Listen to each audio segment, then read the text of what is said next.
Hi, this is Heather with Autism Chrysalis, and I want to talk to people who are neurodivergent and who are trying to make their life better by working for themselves rather than for some large corporation or inflexible system, and are finding it overwhelming. So here's a little bit of insight. And by the way, I'm teaching a course about how to work for yourself without burning out as a neurodivergent person. I'll share a little bit about that at the very end of this. So I'm wondering how much of this resonates with you. Here's how a lot of people start a business. They get a business idea, they want to start a small solo business, and they're like, okay, what do I need? I need a website. Yeah, so they start working on the website. They research website hosting companies. Oh, I need a domain name. What the heck is a domain name? They play around with domain name ideas for a while. They pick a hosting company and a domain name or an all-in-one website provider, and they start building their website, or they hire someone to build it. And they're like, oh, what do I need on my website? I need an about page and a home page and some offerings. Ooh, I need an offering. Okay, I need something that I can offer, like, what am I going to sell? Am I going to sell a package or a service? Do I need some photos? Websites need good photos. So they either dive into taking good photos and getting some good headshots of themselves, or they go looking for some stock images for pretty background stuff. Then they put those on the website and they're like, ooh, I need an email. People need to contact me. So they go looking for an email provider. Maybe their hosting company provides one. Maybe they get Gmail. They figure it out, get that set up, and make some sort of professional looking signature line. And then it's like, what else do I need? And then they just kind of proceed like this. It's one thing after another. Do I need some way for people to buy the thing? Like, I need scheduling software. If it's a service, people need to be able to schedule appointments. Okay, let's go look for scheduling services. Pick one out, set it up, and then you're setting it up and they require you to enter your payment processor information. And you're like, payment processor? What's that? Stripe? What's that? Square? PayPal? I know what PayPal is. And this is how it goes. It's just one thing after another. Whatever's in front of you that needs to be solved right now gets the attention. And then you're like, yeah, but how do I let people know that this exists? Do I need to make flyers or business cards? Should I put flyers around town? Should I put flyers all over the internet? How do I do that? Oh, if I'm going to put flyers on the internet, do I need social media accounts for the business? What platforms do I need to be on? I should probably go make some of those. And you go get those set up, pick out handles that match the business name, hopefully. And then you go back to marketing. How do I make graphics to advertise a thing? Do I need Canva? Everyone's using Canva. Okay, you get some graphics going, start advertising some kind of an offer, putting it on social media, but not really getting a response because no one knows that it exists. Do I need to pop up my social media accounts? Do I need to spend a ton of time on social media connecting with people and answering questions? So you go research online. How do I boost my social media following? Okay, they say go into groups for that topic that you work in and answer people's questions. Establish yourself as an expert. And don't offer anything, just do it to gain reputation and be seen as an authority in your field, like you know what you're talking about. And then later on, you can post some sort of an offer and it'll be a little bit better. Okay, so you spend tons of hours on forums or groups answering lots of questions and offering great info. And maybe you make a freebie, another suggestion you've come across. A free info page or a free thing that they can download to build trust as an expert. And you do that and it gets out and people like it and make good comments about it, but it doesn't actually turn into clients. I've seen many people making resentful sounding posts on these groups saying things like, I've been giving and giving and giving and no one's signing up. You're just takers. So you go look for another strategy. Someone else says, try this, and you try that for a while. Someone else says, try this, and you see other people who did that strategy and it worked for them, so you pour your energy into that. And this is the cycle. Whatever's in front of you, whatever fire needs to be put out, whatever good idea pops up, and then you get a client, and you're like, ooh, I got a client. Someone's actually interested. They're going to pay me. And then you have to figure that out. How does that work? How do you keep track of information about the client? They ask you a completely reasonable question that any service provider would get, and you're like, ooh, I need to invent an answer to that. I have no idea. Let me go figure that out and come back and try to look professional, like I've answered this question 100 times. And maybe they're satisfied, maybe it goes well. Maybe your improvised answer wasn't what they were hoping for, and you get a little pushback, or a disappointed response, or a follow-up question, even a potentially quite neutral one. But it feels like a big threat because now you're about to lose this client, your very first client. You've been working all this time trying to get a client, and now maybe you've got one. okay, maybe I just need to accommodate them.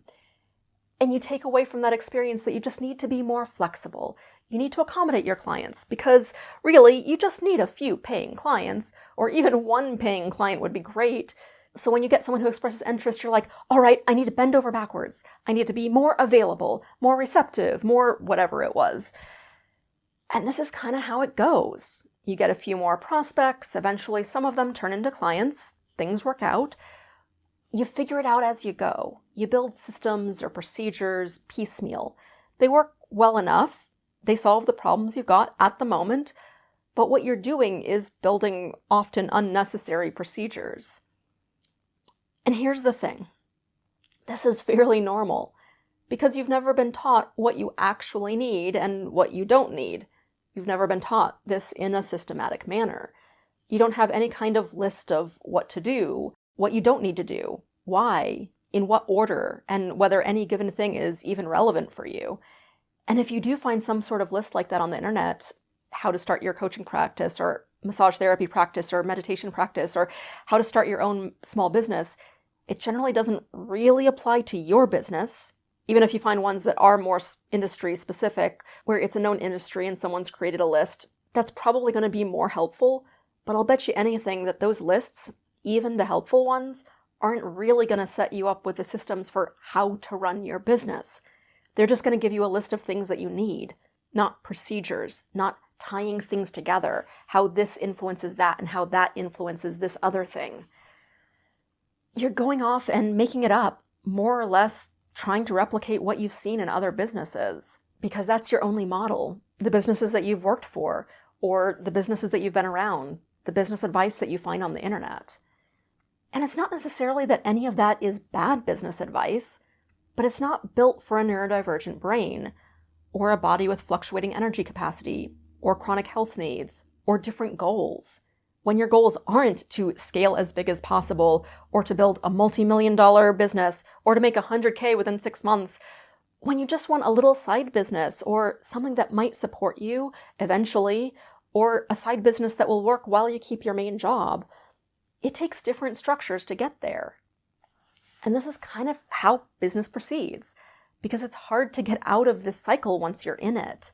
Once you're doing this and you start getting a few clients, that keeps you busy and you don't have time to rework everything, to set up those procedures. And it probably doesn't even occur to you to do that. There might be some twinge inside that feels like, oh, this probably could go better, or there's probably a better way to do this, or if I just had some time to think this through, I could probably make it easier. But you're too busy to take the time to take the load off. And then you're in it and just trying to keep your head above water, trying to keep money coming in, trying to keep clients happy, trying to keep everything working and running.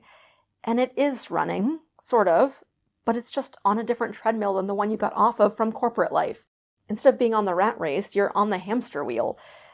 And then you come across someone else who's doing some cool idea for marketing their services or connecting with other service providers or making a partnership. And you're like, ooh, let's make a podcast or interview other experts or network using this particular strategy or this thing or that thing. And you just pop from one good idea to the next, investing a whole bunch of time and energy into it. And it pays off somewhat to some extent. You get a little bit from it, but not as much as you were hoping. So you move on, then you see some other thing or come up with some other good idea or a new offer or a new lead magnet or a new service or whatever, and you just move on to the next thing. And I'll admit, I've fallen into this trap more often than I'd care to admit, especially with my previous businesses. So I know what this is like. When you've got all these different things that you're juggling, it's just so much. And then something happens in your life, or you get a flood of 6 new clients at once. And that sounds great, like, ooh, 6 clients. But you forget how much work the onboarding will take, and all of a sudden your month is just packed with everything it takes to onboard all 6 clients at once. Or do you decide to start up a podcast, and then your month is packed with, I need to figure out everything that there is to know about podcasting. And you deep dive into that. Or something happens in your life, and someone needs you for a while, and you need to take some time off, and then you get behind. Of course you're constantly harried. Of course you're constantly on the verge of exhausted or stressed or on the verge of collapse.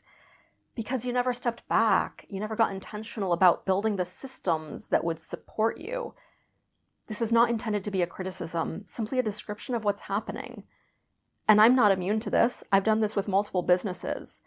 But each business that I've run, that startup phase got smoother and faster because I have that list in my head. And at one point, I even made a physical list of exactly what I need to do in what order, so I didn't have to try and come up with it. So this last time, that startup phase was really easy. By the way, I'm going to be sharing that list in my Alchemy course. And I'm far less likely now to just go from, ooh, good idea to, ooh, good idea. But even I will still fall into that trap too sometimes. And yet I have gotten a whole lot better at saying no to about 3/4 of those new good ideas because my systems prevent it. My systems block me. My systems make me stop and question, is this going to fit into the model that I have? What will it cost me to do that? What will it really take from me? What else will I have to say no to in order to do this?